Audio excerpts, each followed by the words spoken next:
Hello. So I am at the office right now and I really wanted to make a quick short video about the concept of following up. So I've been talking a lot about sales lately, and for those of you who don't know, my name is Tina Smith. Currently run two businesses. One is a photography service-based business and the other one is an online boutique called Tulip and Temple. And I have seen many ways of doing selling and many different methods. I have taken courses, I have learned, and trial and error, I have found what works for me. And so in this quick video, I just wanted to talk about the concept of following up. So yesterday I was teaching in a women's group where I'm currently teaching sales.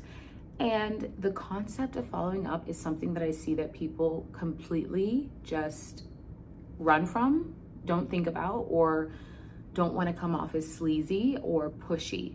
And I'm here to tell you, if you are not following up with your ideal client, if you're not in conversation with them and circling back to see if they are even interested still, or to see if they have any questions that maybe they didn't address on your first interaction, you're doing yourself and your business a disservice. If you're doing yourself and your business a disservice, if you're not making sales, you can't complain, because at the end of the day, no one is going to care about your product, your service as much as you, because it's your baby, right? So it's up to you to promote it and make sure that it is seen as something that is important and needed to your ideal client. So what do I mean by this? I want to give you an example.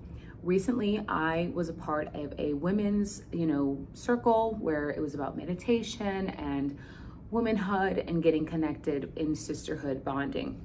And she actually had an offering that she did offer in the first go round, but she never followed up. And to be frank, life is busy. And as much as I loved the meditation, it was later in the evening. I went to bed. I woke up the next day. I went to work. I was not thinking about that offering. And so her not following up with me was sad, because I did want to join. I just forgot. Luckily, she did follow up with me today, and I will be joining her membership now because she followed up. And I have seen this happen with my clients. Like, there's been times when I have had an offer. Maybe I've hopped on a quick discovery call with them after they filled out my form on my website to see if we were a good fit. Maybe we had good conversation. I learned about them. I took notes. Side note, if you are doing discovery calls, get out a pen and paper. Take as many notes as you can about the client, about their needs, about their wants, about their big picture desire, and see how your product or your service can help them reach that goal and reach what they're trying to attain. But long story short, if you aren't taking notes, if you aren't asking questions, I always say have at least 2 to 3 clarifying questions to ask your ideal client to see if they're even a good fit, okay? Sales is like dating. You don't want to get in a relationship without doing the background check, okay? So make sure that you're asking the right questions, pre-qualify them, and if they don't buy or commit on the first interaction, it's okay. Sales is about relationship building, okay? If you're selling a product or a service, you are not selling that thing, right? You are selling the culture behind that thing. You are selling the big picture of how that thing can cause a major transformation in their life, right? I have a friend of mine who actually sells press-on nails, and you wouldn't think that this is a life transformational thing, but the way she positions and does her messaging for press-on nails, it is a life-changing experience. What if you're a busy mom and the time spent at the nail salon takes away your time from being with your kids, or takes away your time from just spending time alone? Some people, it's not even about wanting to spend more time with their kids or their family member. Maybe they just need that time where they're away from people altogether.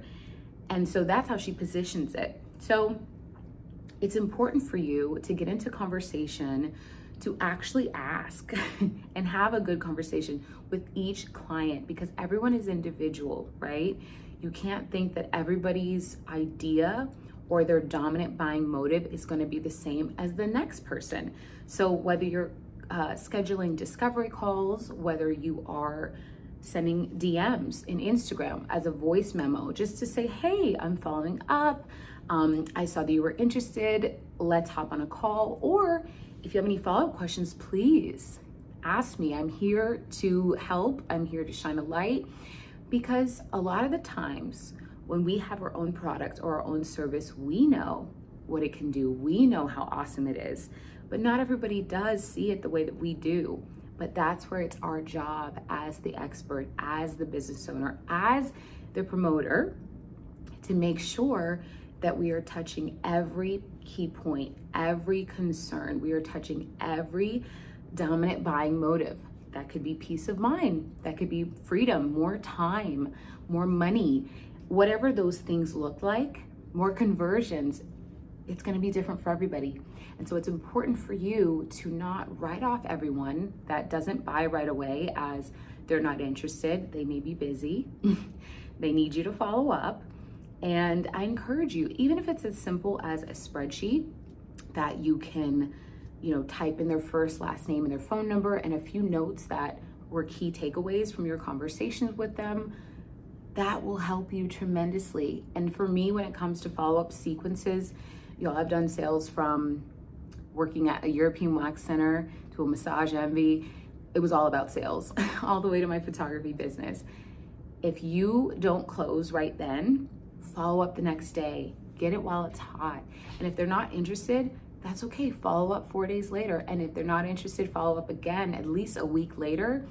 But ask questions. Ask why. Do they have any concerns? Do they have any questions? And if you get a hard stop no, obviously they're not interested. But if they're continuing to have a conversation with you, it's your job to dig to the root of what is their concern, but also what is it that they want. It's not about what you want. It's not about making quick money or making that sale. It's about what they want. It's about what they are able to achieve with your product, with your service. And it's your job to uncover that and change people's lives.